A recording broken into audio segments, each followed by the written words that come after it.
Friends ಹೇಗೆ apply ಮಾಡಬೇಕಂತ step by step ತಿಳಿಸ್ಕೊಡ್ತೀನಿ. ಈ ಸ್ಟೆಪ್ನ ಫಾಲೋ ಮಾಡಿದ್ರೆ ಸಾಕು, ನೀವು ಕೂಡ ಅಪ್ಲೈ ಮಾಡ್ಬೋದು. ಫ್ರೆಂಡ್ಸ್, ನೀವು 10ನೇ ತರಗತಿ ಪಾಸ್ ಆಗಿದ್ದೀರಾ, ಹಾಗಿದ್ರೆ ಗೌರ್ಮೆಂಟ್ ಜಾಬ್ ನಿಮಗೆ. ಫ್ರೆಂಡ್ಸ್, ಇವತ್ತಿನ ಹೊಸ ವಿಡಿಯೋದಲ್ಲಿ ರೈಲ್ವೆ ಇಲಾಖೆಯಲ್ಲಿ ಹೊಸ ಅಧಿಸೂಚನೆಯಲ್ಲಿ ಹೊಸ ಹುದ್ದೆಗಳನ್ನು ಕರೆಯಲಾಗಿದೆ. ಇದು 2024ನೇ ಸಾಲಿನ ಹೊಸ ನೇಮಕಾತಿ ಆಗಿರುತ್ತೆ.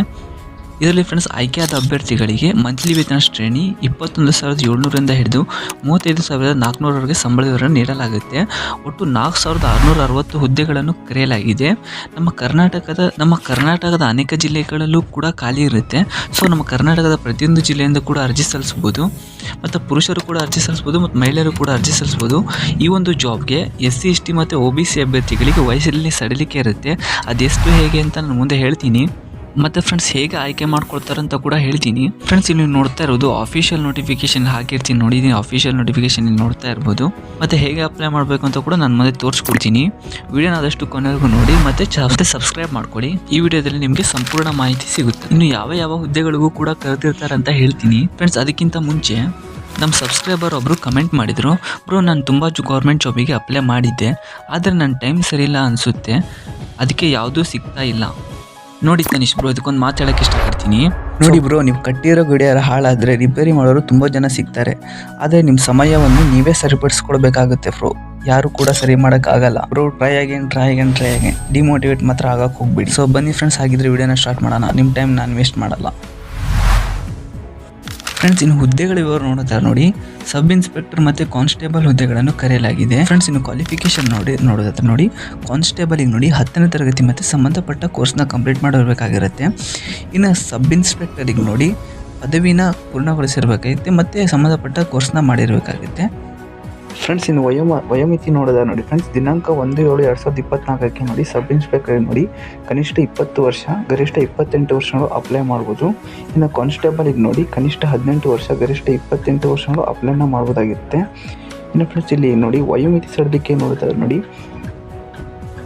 ಇನ್ನು ನೋಡಿ SC ST ಅಭ್ಯರ್ಥಿಗಳಿಗೆ 5 ವರ್ಷ ತನಕ ವಯೋಮಿತಿ ಸಡಿಲಿಕೆ ಇರುತ್ತೆ. ಇನ್ನು OBC ಅಭ್ಯರ್ಥಿ ನೋಡಿ 3 ವರ್ಷ ತನಕ ವಯೋಮಿತಿ ಸಡಿಲಿಕೆ ಇರುತ್ತೆ. ಫ್ರೆಂಡ್ಸ್, ಇನ್ನು ಆಯ್ಕೆ ವಿಧಾನ ನೋಡಿ. ಅಭ್ಯರ್ಥಿ ನೋಡಿ ಕಂಪ್ಯೂಟರ್ ಆಧಾರಿತ ಪರೀಕ್ಷೆ ಇರುತ್ತೆ, CBT ಟೆಸ್ಟ್ ಇರುತ್ತೆ, ಮತ್ತು ದೈಹಿಕ ಸಾಮರ್ಥ್ಯಿಕ ಪರೀಕ್ಷೆ ಇರುತ್ತೆ, ಮತ್ತು ಫಿಸಿಕ್ಸ್ ಮೆಜರ್ಮೆಂಟ್ ಟೆಸ್ಟ್ ಇರುತ್ತೆ, ಮತ್ತು ದಾಖಲಾತಿಗಳು ಪರಿಶೀಲಿಸಿ ಹುದ್ದೆಗಳನ್ನು ಆಯ್ಕೆ ಮಾಡಿಕೊಳ್ಳಲಾಗುವುದು ಅಂತ ಹೇಳಿದ್ದಾರೆ. ಇನ್ನು ಫ್ರೆಂಡ್ಸ್, ಅರ್ಜಿ ಸಲ್ಲಿಸಲು ದಿನಾಂಕಗಳು ನೋಡೋದಾದರೆ ಇನ್ನೇನು ಅರ್ಜಿ ಸಲ್ಲಿಕೆ ಸ್ಟಾರ್ಟ್ ಆಗಿದೆ ಏಪ್ರಿಲ್ 15, 2024. ಇನ್ನು ಎಂಡ್ ಆಗೋ ಡೇಟ್ ಬಂದುಬಿಟ್ಟು ಮೇ 14, 2024 ಆಗಿರುತ್ತೆ. ಆದಷ್ಟು ಬೇಗ ಅರ್ಜಿ ಸಲ್ಲಿಸಿ. ನಿಮಗೆ ಆಫಿಷಿಯಲ್ ನೋಟಿಫಿಕೇಷನ್ ಎಲ್ಲ ಡಿಸ್ಕ್ರಿಪ್ಷನಲ್ಲಿ ಸಿಗುತ್ತೆ, ಅಪ್ಲೈ ಲಿಂಕ್ ಕೂಡ ಸಿಗುತ್ತೆ. ವಿಡಿಯೋ ಫ್ರೆಂಡ್ಸ್, ಇಲ್ಲಿ ನೋಡ್ತಾ ಇರೋದು ಹೇಗೆ ಅಪ್ಲೈ ಮಾಡಬೇಕಂತ ತಿಳಿಸ್ಕೊಡ್ತೀನಿ. ಡಿಸ್ಕ್ರಿಪ್ಷನಲ್ಲಿ ಲಿಂಕ್ ಇರುತ್ತೆ, ಲಿಂಕ್ನ ಕ್ಲಿಕ್ ಮಾಡಿ ಈ ಥರ ಒಂದು ಪೇಜ್ ಓಪನ್ ಆಗುತ್ತೆ. ಹಿಂಗೆ ಜಸ್ಟ್ ಸ್ಕ್ರೋಲ್ ಮಾಡ್ತಾರೆ, ಎಲ್ಲ ಕೊಟ್ಟಿರ್ತಾರೆ, ಆಫಿಷಿಯಲ್ ನೋಟಿಫಿಕೇಷನ್ ಕೂಡ ಎಲ್ಲ ಇರುತ್ತೆ. ನೆಕ್ಸ್ಟ್ ಇಲ್ಲಿ ನೋಡ್ತಾ ಇರೋದು ಅಪ್ಲೈ ಅಂತ ಇದ್ದಾರೆ, ಇದ್ರ ಮೇಲೆ ಕ್ಲಿಕ್ ಮಾಡಬೇಕಾಗಿರುತ್ತೆ. ಇದ್ರ ಮೇಲೆ ಕ್ಲಿಕ್ ಮಾಡಿದ್ರೆ ನೋಡಿ, ನೀವು ಮುಂಚೆ ಕ್ರಿಯೇಟ್ ಮಾಡಿದರೆ ಐ ಆಲ್ರೆಡಿ ಹ್ಯಾವ್ ಅಕೌಂಟ್ ಅಂತ ಅದ್ರ ಮೇಲೆ ಕ್ಲಿಕ್ ಮಾಡಬೇಕಾಗುತ್ತೆ. ನೀವು ಹೊಸದಾಗಿ ಅಪ್ಲೈ ಮಾಡ್ತಾಯಿದ್ರೆ ಕ್ರಿಯೇಟ್ ಆ್ಯನ್ ಅಕೌಂಟ್ ಅಂತಿದೆಯಲ್ಲ, ಇದ್ರ ಮೇಲೆ ಕ್ಲಿಕ್ ಮಾಡಬೇಕಾಗಿರುತ್ತೆ. ನೆಕ್ಸ್ಟ್ ಇಲ್ಲಿ ಓಕೆ ಅಂತ ಇದೆ, ಇದ್ರ ಮೇಲೆ ಕ್ಲಿಕ್ ಮಾಡಬೇಕಾಗಿರುತ್ತೆ.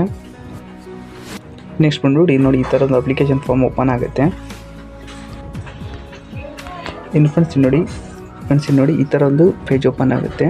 ಇಲ್ಲಿ ನೋಡಿ ಕಂಟ್ರಿ ಆಫ್ ನ್ಯಾಷನಾಲಿಟಿ ಅಂತಿದೆ, ಇದ್ರ ಮೇಲೆ ಕ್ಲಿಕ್ ಮಾಡಿ ಇಲ್ಲಿ ಇಂಡಿಯಾನ ಸೆಲೆಕ್ಟ್ ಮಾಡಬೇಕಾಗಿರುತ್ತೆ.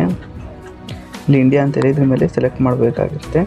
ಇಂಡಿಯಾನ ಸೆಲೆಕ್ಟ್ ಮಾಡೋದು ಕೂಡ ನೆಕ್ಸ್ಟ್ ಬಂದ್ಬಿಟ್ಟು ಹಿಂಗೆ ಸ್ಕ್ರೋಲ್ ಮಾಡ್ತಾ ಹೋದರೆ ಇಲ್ಲಿ ಪರ್ಸ್ನಲ್ ಇನ್ಫಾರ್ಮೇಷನ್ ಅಂತಿದೆಯಲ್ಲ, ಇಲ್ಲಿ ನೀವು ನಿಮ್ಮನ್ನ ನೇಮ್ನ ಹಾಕಬೇಕಾಗಿರುತ್ತೆ. ಇಲ್ಲಿ ನೇಮ್ನ ಹಾಕಬೇಕಾಗಿರುತ್ತೆ. SLC ಮಾರ್ಕ್ಸ್ಗಳಲ್ಲಿ ಏನಿರುತ್ತಲ್ಲ ಅಲ್ಲಿ ರೀಟೈಪ್ ಫುಲ್ ನೇಮ್ ಅಂತಿದೆ, ಸೇಮ್ ಅದನ್ನೇ ಇಲ್ಲಿ ಟೈಪ್ ಮಾಡಬೇಕಾಗುತ್ತೆ, ಯಾಕಂದರೆ ತಪ್ಪಾಗಬಾರ್ದು. ಸೊ ಅದ್ರ ಸಲುವಾಗಿ ಹಾಕಬೇಕಾಗುತ್ತೆ. ಆಮೇಲೆ ನೋಡಿ ಇಲ್ಲಿ ಚೇಂಜ್ಡ್ ನೇಮ್ ಅಂತಿದೆಯಲ್ಲ, ಇಲ್ಲಿ ನೋ ಮೇಲೆ ಏನಾದ್ರು ಚೇಂಜ್ ಮಾಡಿಲ್ಲ ಅಂದರೆ ಇಲ್ಲಿ ನೋ ಮೇಲೆ ಕ್ಲಿಕ್ ಮಾಡಬೇಕಾಗುತ್ತೆ. ಇಲ್ಲಿ ನೋ ಮೇಲೆ ಕ್ಲಿಕ್ ಮಾಡಿ. ಓಕೆನಾ ಫ್ರೆಂಡ್ಸ್, ಇಲ್ಲಿ ನೋಡಿ ನೇಮು ಕಡೆಗೆ ಇಲ್ಲಿ ಆದಮೇಲೆ ನೆಕ್ಸ್ಟ್ ಇಲ್ಲಿ ಸ್ಕ್ರೋಲ್ ಮಾಡ್ತಾ ಬಂದರೆ ಡೇಟ್ ಆಫ್ ಬರ್ತ್ ಅಂತ ಇದೆಯಲ್ವ, ಇಲ್ಲಿ ಡೇಟ್ ಆಫ್ ಬರ್ತ್ನ ನೀವು ಸೆಲೆಕ್ಟ್ ಮಾಡಬೇಕಾಗಿರುತ್ತೆ. ಡೇಟ್ ಆಫ್ ಬರ್ತ್ನ ಸೆಲೆಕ್ಟ್ ಮಾಡ್ಕೊಂಡು ನೀವು ಇಲ್ಲಿ ಜಸ್ಟ್ ಇಲ್ಲಿ ನಿಮ್ಮ ಡೇಟ್ ಆಫ್ ಬರ್ತ್ನ ಸೆಲೆಕ್ಟ್ ಮಾಡ್ಕೊಳ್ಳಿ. ನೆಕ್ಸ್ಟ್ ಬಂದ್ಬಿಟ್ಟು ಇಲ್ಲಿ ನೋಡಿ ಫ್ರೆಂಡ್ಸ್, ಜೆಂಡರ್ ಅಂತಿದೆ, ಜೆಂಡರ್ನ ಸೆಲೆಕ್ಟ್ ಮಾಡಬೇಕಾಗುತ್ತೆ. ಇದ್ರ ಮೇಲೆ ಕ್ಲಿಕ್ ಮಾಡಿ. ಇಲ್ಲಿ ಮೇಲ್ ಇದ್ದರೆ ಮೇಲ್ನ ಸೆಲೆಕ್ಟ್ ಮಾಡಿ, ಫಿಮೇಲ್ ಆದರೆ ಫಿಮೇಲ್ನ ಸೆಲೆಕ್ಟ್ ಮಾಡಬೇಕಾಗಿರುತ್ತೆ. ಹುಡುಗ ಆಗಿದ್ದರೆ ಮೇಲ್ನ ಸೆಲೆಕ್ಟ್ ಮಾಡಿ, ಇನ್ನು ಹುಡುಗಿ ಆಗಿದ್ದರೆ ಫಿಮೇಲ್ನ ಸೆಲೆಕ್ಟ್ ಮಾಡಬೇಕಾಗಿರುತ್ತೆ. ಫಾದರ್ ನೇಮ್ ಅಂತ ಇದೆಯಲ್ಲ, ಫಾದರ್ ನೇಮ್ನ ಟೈಪ್ ಮಾಡಬೇಕಾಗಿರುತ್ತೆ. ನಿಮ್ಮ SLC ಮಾರ್ಕ್ಸ್ಗಳಿರುತ್ತಲ್ಲ, ಸೊ ಅದೇ ಥರ ಇಲ್ಲಿ ಫಾದರ್ ನೇಮ್ನ ಟೈಪ್ ಮಾಡಿ ಇಲ್ಲಿ ರೀಟೈಪ್ ಇನ್ನೊಂದು ಸಲ ಟೈಪ್ ಮಾಡಿ, ಯಾಕಂದರೆ ತಪ್ಪಾಗಬಾರ್ದು. ಸೊ ಕೇರ್ಫುಲ್ಲಾಗಿ ಫಿಲ್ ಮಾಡಬೇಕಾಗಿರುತ್ತೆ. ನೆಕ್ಸ್ಟ್ ಹಿಂಗೆ ಸ್ಕ್ರೋಲ್ ಮಾಡ್ತಾ ಬಂದರೆ ಇಲ್ಲಿ ಸೇಮ್ ಇಲ್ಲಿ ನೋಡಿ ಮದರ್ ನೇಮ್ ಅಂತಿದೆಯಲ್ಲ, ಮದರ್ ನೇಮ್ನು ಕೂಡ ಟೈಪ್ ಮಾಡಬೇಕಾಗಿರುತ್ತೆ. SLC ಮಾರ್ಕ್ಸ್ಗಳಲ್ಲಿ ಇರುತ್ತೆ, ಸೊ ಅದನ್ನೇ ಟೈಪ್ ಮಾಡಿ ಇಲ್ಲಿ ರೀಟೈಪ್ನು ಕೂಡ ಅದನ್ನೇ ಮಾಡಬೇಕಾಗಿರುತ್ತೆ. ಫ್ರೆಂಡ್ಸ್ ಇಲ್ಲಿ ಆಧಾರ್ ಕಾರ್ಡ್ ವೆರಿಫಿಕೇಷನ್ ಮಾಡಬೇಕಾಗಿರುತ್ತೆ. ನಿಮ್ಮ ಆಧಾರ್ ನಂಬರ್ ಇರುತ್ತೇನೋ ಅದನ್ನು ನೀವು ಇಲ್ಲಿ ಟೈಪ್ ಮಾಡಬೇಕಾಗಿರುತ್ತೆ. ಸೊ ವೆರಿಫಿಕೇಷನ್ಗೋಸ್ಕರ ಆಗಿರುತ್ತೆ. ಆಮೇಲೆ ನೆಕ್ಸ್ಟ್ ಇಲ್ಲಿ ಕೆಳಗಡೆ ಸ್ಕ್ರೋಲ್ ಮಾಡ್ತಾ ಬಂದರೆ ಇಲ್ಲಿ ನೋಡಿ ಕಾಂಟ್ಯಾಕ್ಟ್ ಡೀಟೇಲ್ಸ್ ಅಂತಿದೆಯಲ್ಲ, ಇಲ್ಲಿ ಕಾಂಟ್ಯಾಕ್ಟ್ ಡೀಟೇಲ್ಸ್ನ ಹಾಕಬೇಕಾಗಿರುತ್ತೆ. ಫಸ್ಟ್ ಇಮೇಲ್ ಅಡ್ರೆಸ್ ಹಾಕಬೇಕಾಗಿರುತ್ತೆ. ನಿಮ್ಮ ಇಮೇಲ್ ಅಡ್ರೆಸ್ ನಿಮ್ಮ ಪ್ಲೇಸ್ಟೋರಲ್ಲಿ ಓಪನ್ ಮಾಡಿ ಅಲ್ಲೇ ನಿಮಗೆ ಸಿಗುತ್ತೆ. ಅದರ OTP ಬರುತ್ತೆ, ಆ OTPನ ಇಲ್ಲಿ ಫಿಲ್ ಮಾಡಬೇಕಾಗಿರುತ್ತೆ. ಇನ್ನು ನೆಕ್ಸ್ಟ್ ಬಂದುಬಿಟ್ಟು ಇಲ್ಲಿ ಮೊಬೈಲ್ ನಂಬರ್ನ ಆ್ಯಡ್ ಮಾಡಬೇಕು. ಮೊಬೈಲ್ ನಂಬರ್ ಕರೆಕ್ಟಾಗಿರೋ ಮೊಬೈಲ್ ನಂಬರ್ ಕೊಡಿ, ಅದಕ್ಕೊಂದು OTP ಹೋಗುತ್ತೆ. ಆ OTPನ ಹಾಕಿಕೊಳ್ಳೆ ನಿಮಗೆ ಆಗುತ್ತೆ.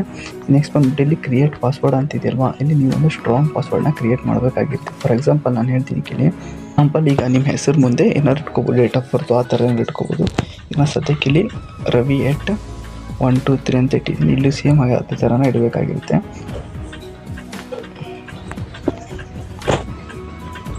ನೋಡಿ ಪಾಸ್ವರ್ಡ್ನ ಹಾಕಾಯಿತು. ನೆಕ್ಸ್ಟ್ ನೋಡಿ ಇಲ್ಲಿ ಪಾಸ್ವರ್ಡ್ನ ಎಂಟರ್ ಮಾಡಿದ್ಮೇಲೆ ರೈಟ್ ಮಾರ್ಕ್ ತಗೊಳುತ್ತೆ.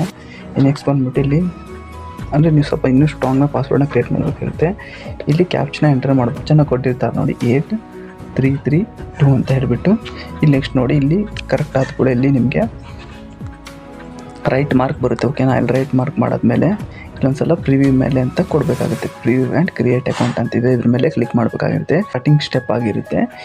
ಮುಂದಿನ ಸ್ಟೆಪ್ ಕೂಡ ಇರುತ್ತೆ. ಮುಂದಿನ ಸ್ಟೆಪ್ ಬೇಕಂದರೆ ನೀವು ಕಮೆಂಟಲ್ಲಿ ಪಾರ್ಟ್ 2 ಅಂತ ಹೇಳ್ಬಿಟ್ಟು ಕಮೆಂಟ್ ಮಾಡಿ ಕೊಡ್ತೀನಿ. ವಿಡಿಯೋ ಫುಲ್ ಲೆಂದಿ ಆಗುತ್ತೆ, ಸೊ ಅದಕ್ಕೆ ವಿಡಿಯೋದಲ್ಲಿ ಪಾರ್ಟ್ 2 ಅಂತ ಕಮೆಂಟ್ ಮಾಡಿ ನಾನು ವಿಡಿಯೋ ಮಾಡಿ ಹಾಕ್ತೀನಿ. ಫ್ರೆಂಡ್ಸ್ ಏನಾದ್ರು ಡೌಟ್ ಇದ್ದರೆ ಕಮೆಂಟ್ ಹೇಳಿ. ವಿಡಿಯೋ ಅಷ್ಟರ ಲೈಕ್ ಮಾಡಿ, ಫ್ರೆಂಡ್ಸ್ ಆ್ಯಂಡ್ ಫ್ಯಾಮಿಲಿ ಶೇರ್ ಮಾಡಿ. Thank you for watching guys.